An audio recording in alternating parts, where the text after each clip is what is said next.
Morning, everybody. Morning, Rabbi.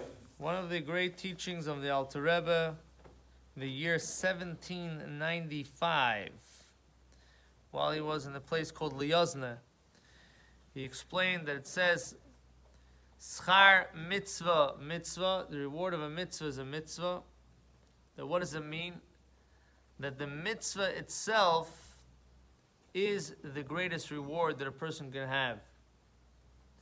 You know, usually when we do a mitzvah, we have in mind, okay, I did a mitzvah, I did a good deed for Hashem, I fulfilled my commandment. Now Hashem, you owe me big time. And you already have a whole shopping list. I want this, I want this, I want this, I want that.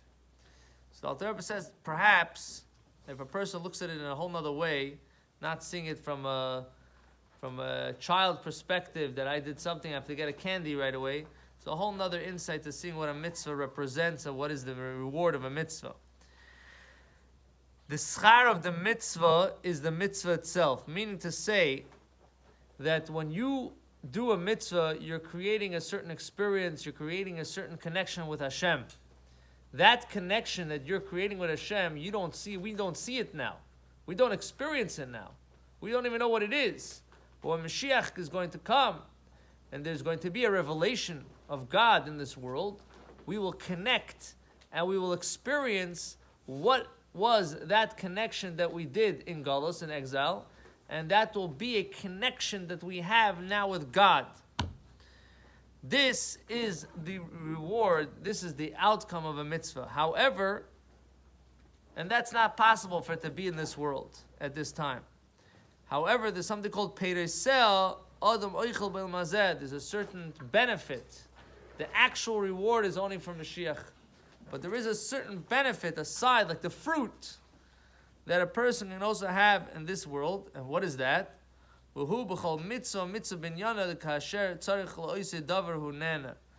a person needs something, he gets answered. Meaning to say, there are a couple ways of looking at this, but let's say a person is doing mitzvahs, and he needs certain things in life to be able to allow him to continue. He needs to have a roof over his head. He needs to have whatever it is. He needs to have to be able to do what he needs to do. So these things Hashem takes care of the person not as a reward, because the reward is in the future, but rather to enable him to be able to accomplish and to continue doing what he needs to do.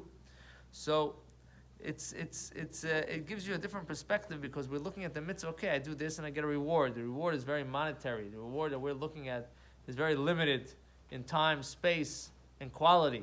But if we understand that the real magnitude of what exactly is happening is that we're coming to connect with God on a very special level. We don't see it now. When Mashiach comes, that experience, that transformation, that level of light that came down here is going to connect with us. That's worth everything. So Hashem Shalom, we should be inspired, but at the same time, we should be able to get Pereseyam, the fruits, the gas in the car to be able to get to where you need to get to, right? That we should be able to get also in this world, and we'll be zeicha to the coming of Mashiach, when we will once again see the great experience of what our mitzvahs actually accomplish. B'karim mamish. Amen.